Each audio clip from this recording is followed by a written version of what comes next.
Hey guys, welcome back to the studio. Ryan, aka BloodShot Airbrushing, and we are back for part 3 of the pinup for the War-hawk project. I know we got that bike painted a long time ago. For those of you who didn't check out those videos, be sure to check that out. And for all the rest of you who are eager to get back into it, this is where we left her. Oh yeah. And we're gonna get in with the hair, the dress, and the balm, and we should be able to crank out this little number in a couple relatively simple steps. And there's a couple ways to do this, guys. I can simply just go in with my stencils and stencil in my green. She's got a green dress. Can you see her? Green dress, green balm. We still got hair to do. We'll probably do the hair next. I want really tight edges on this. Really tight lines. Sharp, sharp, sharp. So I'm going to actually mask it. And there's, again, a couple ways you can do this. You can go over regular masking tape, lay your stencil back out, spray her down, and that will give you your lines on where to cut. You can use clear packing tape and lay it over, and you can just see right through what you're doing.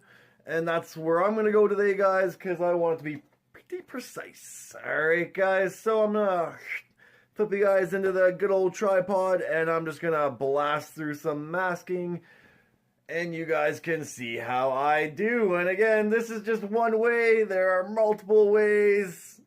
Tell me, how would you go about doing this? Love to hear it. Love to hear the feedback, guys. And with that being said, check it out. Alright guys, just your regular packing tape, nothing real special, just your dollar store variety, but this allows you to see through it as you're cutting. Now, one thing I should mention, stay away from the serrated edges of some of these dispensers. Just chop it with your Xacto knife. One nice line is better than the serrated edge, which just peels up in chunks. And I just blasted through that last side, guys. Made an executive decision on this one, and we're just gonna focus on this side of the tank. I'm not gonna go back and forth on this one, guys. If you want to see how I do that, check out the previous video in the series and you can get a little bit more information.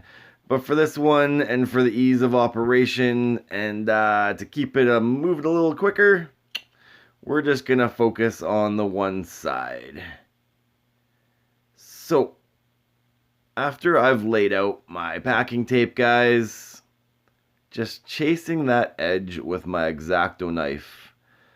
Low pressure, and whenever I make those turns, guys, you'll notice I'm making some pretty severe turns with that Xacto knife. I always lift up that blade a little bit so that pressure isn't digging into that paint as you're ripping that blade around. And guys, you can always go back and cut it and chase it over a secondary time. You get that cut too deep in that paint, guys, and you're looking at problems down the road. So always err on the side of being too light than too heavy. Another tip for the brain box, guys. Slap that one in there, and we will continue on. Now that all of the skin is covered with my clear packing tape, it's kind of cool because you can kind of still see what's going on, see where your shadows are, and with this clear packing tape you can actually take a Q-tip and a little bit of your cleaning solution and just clean it off after you get a massive amount of overspray on it. And guys, first layer of yellow was pretty light. Again, the camera gets a little washed out here with my lighting. Good lighting is important, especially when you are trying to do some finer details. But for the camera, yeah, maybe find a better way to do this. Who knows? Who knows? Just doing my best. But that first tone was pretty washed out by the lights, so I just kind of stencil it in there, guys, and then blend out the hard edges. This is my second tone. I'm using Indian yellow mixed with a little bit of white to bring it more of a pastel sort of yellow, guys. And once I had that and mapped out my first color, then I've just added a little bit of sepia, which is a dark brown, but the smallest amount of paint, guys. I'm keeping what's in my brush. Sometimes I will add a bit more yellow and a bit more white if I'm running out of paint, but usually I can get this all done with my first 5 or 6 drops of white that I initially put in there with the 1 or 2 drop of yellow, and then again, just tinting that color with little dabs of paint. And just on the tip of a paintbrush, guys, I'll put some paint on a painting block, dab a paintbrush in there, and just fill the tip, mix it in the cup of the airbrush, and just changing those tones ever so slightly as I go. And this allows us, guys, to change those tones very subtly, so it's not extreme from yellow to a brown. You sometimes get some of these colors a little too off from one another, and it just gets a little muddy. So I like to kind of keep my tones all in the same sort of spectrum. And guys, that's how I do. At least that's how I'm doing it here. Alright, guys. So we're gonna speed it up for the back half of this and kind of plug it out. These tones are very subtle. I'm now going in with my white and just punching in some highlights, guys. Bringing up those areas that you want to be more in the foreground and just giving it some nice little highlights. Watching how I apply the paint, guys. Light layers.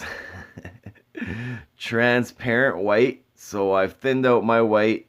And I always spray it. You saw me spray it on the masking tape prior to getting in there. And that's a great habit to get into, guys, is spraying your paint on the side. If you have a little piece of paper beside you, anything, just to make sure that it's flowing nicely, you're getting the right consistency.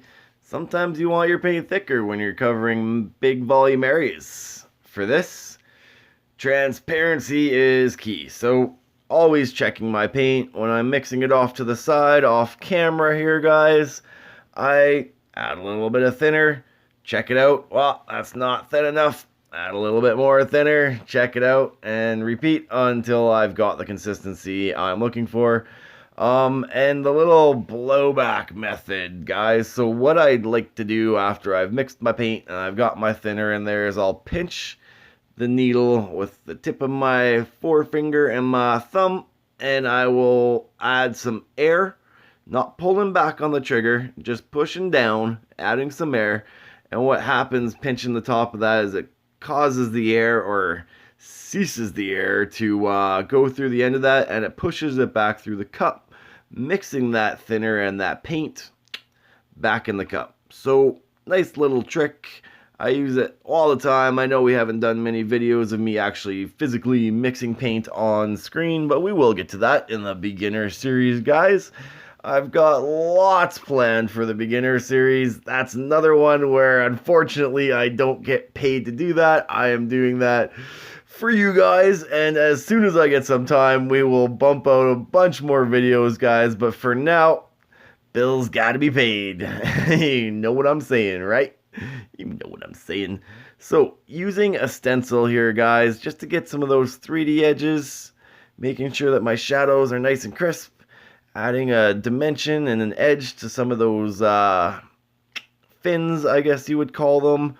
And this is a light green, so again, transparent layers, guys, building it up slowly, as you can probably see. And I will go in with a darker green, so that I'm just considering this sort of a base green.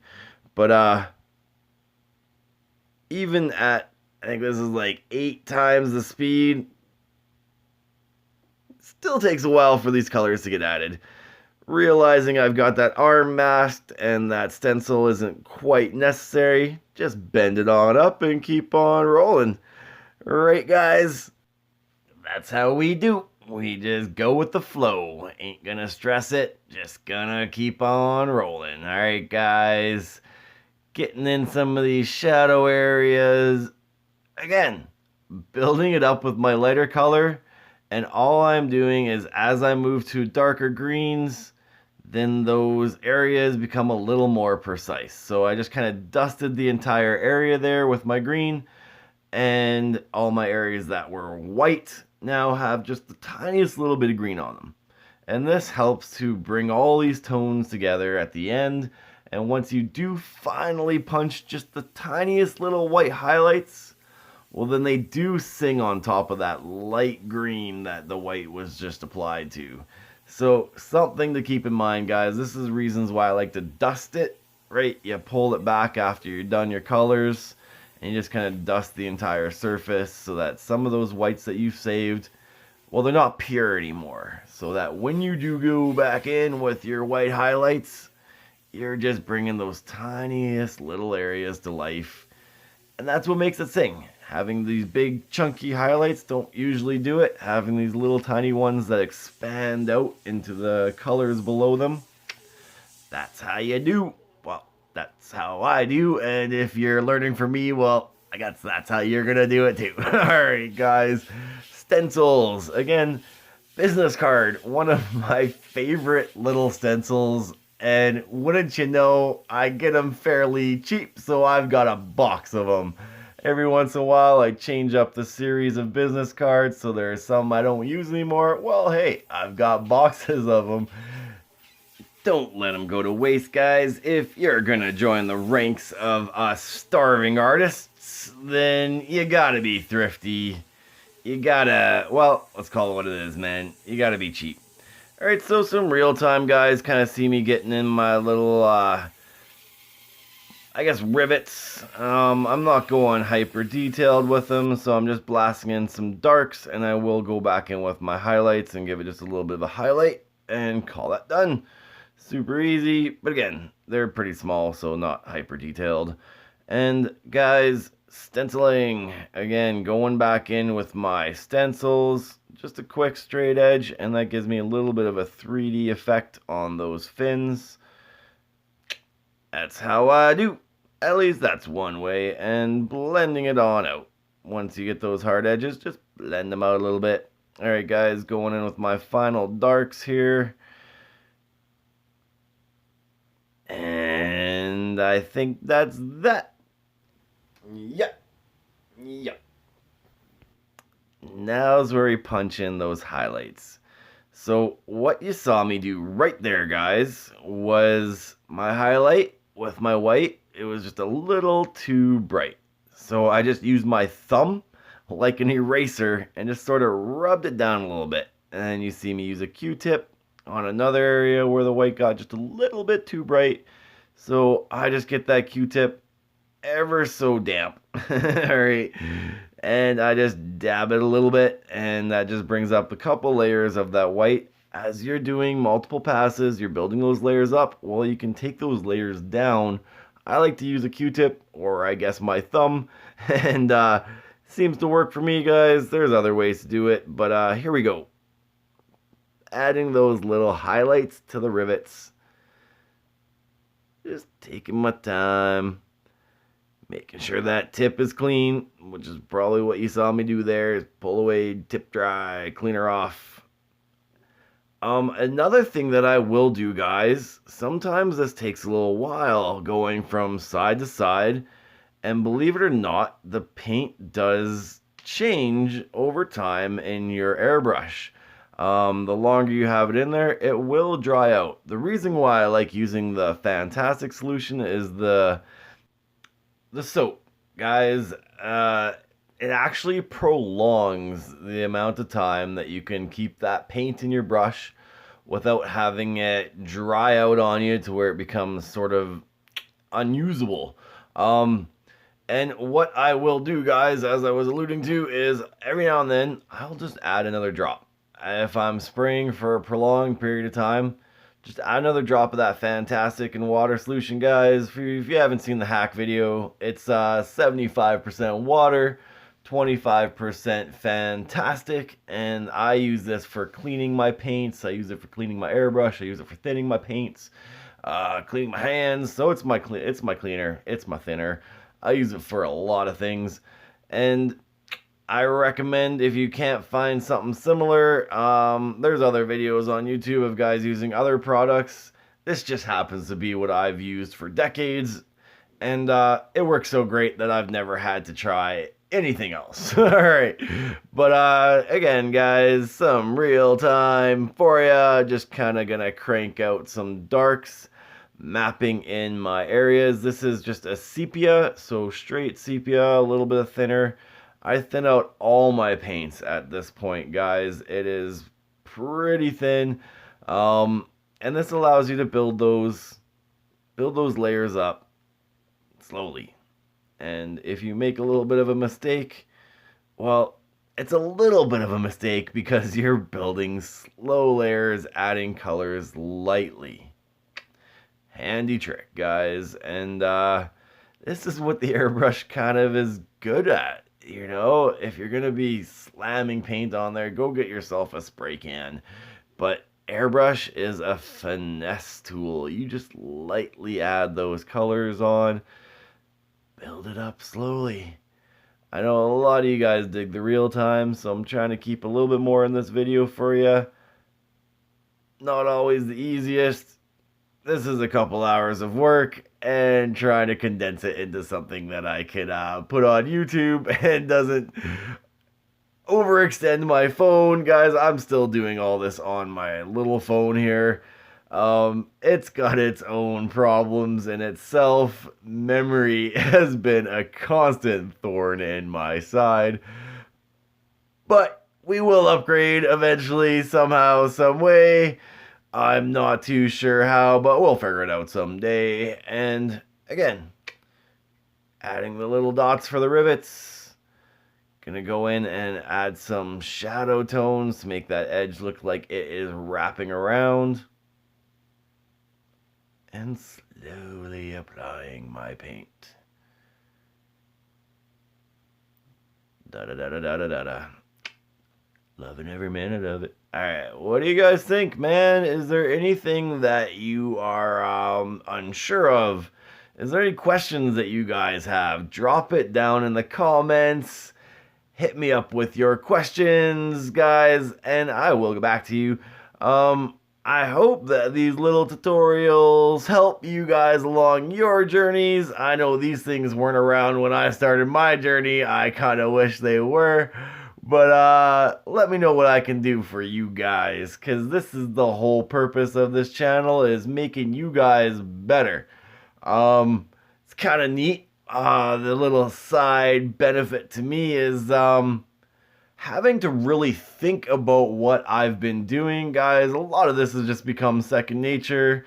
20 some odd years playing around with an airbrush, and a lot of this stuff you just kind of do. So it's kind of neat to have to go back and really think about what I'm doing, how I'm achieving it, how I got to explain it to you all so that you could achieve something similar. Guys, we're about 4 times the speed, so you can kind of see the colors being applied a little bit better. But again, it's still slow and steady. Slow and steady, building everything up slowly. It's the only way to play. Alright guys, we're going to wrap up the rest of that sepia and move on to green. This is an olive green. I love the color. Can't stand the food. People put those little mutated grapes on pizzas. Drives me crazy. Of all shapes and sizes, I don't get it. Not my cup of tea. Man, to each his own, as they would say, guys. So now I am going back in with a little bit of dark there, bringing out the colors, and then back in with my olive green, and back in with a little bit of darks just to wrap up this guy, guys. Again, it's very transparent paint, very light layers, so I can go over all the darks that have already been slapped on there relatively quickly and not have to worry so much. All I am trying to do is just save the brightest areas for the highlights. And we'll get to those after we get the dress. And again, guys, this is sepia tones, just building up these shadows and my darkest areas first.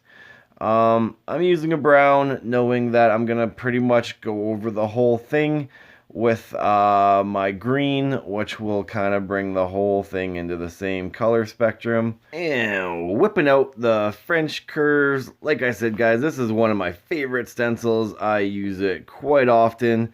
French curves are just big curves moving into little ones, and it gives you a wide variety of different curves to use for getting some harder lines, guys. Just where you want those folds of clothing, of fabric, to look like it is going over top, you just put a little bit of a shadow in behind, and a nice hard edge will give you a nice fold. That easy. And then just going out and blending in where you want your shadows to be, bringing it up to where the highlight is. Saving your highlights for last. And this is why I do transparent colors, guys. Those highlights get saved. You know where they are. You're basically planning your highlights from the get-go. Building up those light layers of paint. Allowing yourself to, you know, as you go, judge it. Say, wow, is that getting too dark? You know, do I need to Q-tip a couple layers that I just put on off? Or do I need to just keep adding a couple more layers into this area? And this is how I achieve a lot of my colors, guys, is slowly. I don't try to rush anything. Aside from this editing process, got to rush some of this stuff to get it through. I think we're at, again, twice the speed. Just to kind of allow us to get through this at a relatively quick pace. Here's a horrible angle, so we're going to blast on through this one. Same thing, just applying some paint to the hard edge and blending it out. There you can see it a little better, and that's probably one of the darkest areas I will have is on the underside of that dress. Another horrible angle. Sorry, guys. We're learning. I'm learning. There's got to be a better way, a better place to do this. I'll figure it out. Any help, any suggestions is greatly appreciated. I can always take the constructive criticism, and I'll tell you guys, it's what a guy needs to improve, right? I'm new to this. I need help. Just as you guys are new to airbrushing and you need help. Hey, share the love, pass it on down, pay it forward, as it were. All right. Once again, got a little bit sidetracked. Reel her back in here, guys, and we'll get back to the work at hand. So now that I'm building up these tones, guys, you can kind of see how my stencil lines, some of these hard edges that I don't want, this is how I blend them out. So again, when I do cut my stencils, I'm not cutting the whole area that I want to have dark. Just enough to map it out, and then I can blend out the rest. And I hope you guys can kind of see as you go along, keeping one edge of that a little bit hard and blending out the other. And that's why stencils are good. I know a lot of guys are like freehand, and I will always swear by stencils. I love them. I'd much rather make my mistakes in the drawing process on paper where I can erase it and erase it and erase it, where it's quick and easy, than to try to change paint. Guys, again, you're doing a lot of this. It's custom mixtures as you go. Going back is tough. It's not impossible, but it's tough. So avoid it if you can, man. Make your mistakes on paper. Stencils map everything out for you. You know where everything is. And all you gotta do is apply the color. And then the trick to applying the color is transparent light layers. Build it up nice and slow. It just gives you so much room for error, you guys. When you're building it up nice and slow, you can change it. You can say, oh, that's getting a little bit too dark. Stop. You haven't gotten too dark instantly by blasting a bunch of paint through the brush. And then you're like, uh-oh. And uh-oh suck, guys. Stay away from the uh-ohs. We all make them. I've made plenty. This is why I am here on YouTube, guys, is to save you some grief. Hopefully, my uh-ohs don't have to become your uh-ohs, and you can just learn from my mistakes. This is the great thing about human beings, is we have the capacity to put ourselves in others' shoes and retroactively learn from the dumb moves that they have done. Alright. And believe me, I have made a few. I am not immune. None of us are. Those who think they are, well, hate to break it to you. Alright, guys, so now you can see that brown tone, once I've gone over it with the green, well, it all blends in nicely. Quite nicely, if I do say so myself. So that was me giving everything a little bit of a dusting with that olive green, and now punching in the final highlights. Rapido. Alright, I hope you guys have got something off this video. I hope you guys are learning as we go. Hit me up if you have any comments. Hit me up if you have any questions, guys. And we're getting pretty close, guys. Just gonna do the last little bit of highlights here. Punch in those areas to make them sing. And that's how I do, guys. Again, transparent white. So you kind of map it out with a couple quick little passes, and then you pull that brush back and just allow that paint to expand a little bit tighter as you start, and then pull back to let those highlights expand, and you get a nice little glow. Nice little bump of light. And that's how I do, guys. I think we are, ready to peel her back. And this is always the fun part for me, guys. It's almost like Christmas morning every day in the BloodShot Studio. I always have an idea of what these things look like, but peel them all back, it always makes me smile. How about you guys? Oh yeah. Alright, Christmas time indeed. Peeling back that masking tape, guys, I do like to peel it at a very shallow angle, sort of pulling it upon itself, and that helps to try to alleviate from any paint being pulled up with the masking tape, bridging and pulling with it. And then finally, just getting that Xacto knife under those corners, peeling them up. I think for this side, guys, I'm just gonna Jedi mind it.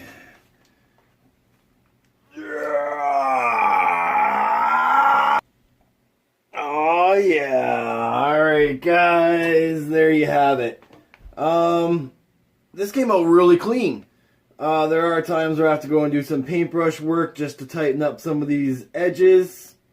Not today, guys, but I do have to go in and do some detail work on the hair. Just kind of have some strands coming to and fro. I'm not going to bore you guys with that. You guys can check it out when it comes back from clear coats, and you guys will see it all with a nice sheen over it. But guys, insert picture here. This is it. That's a wrap. Side 1 and side 2. She's pretty, ain't she?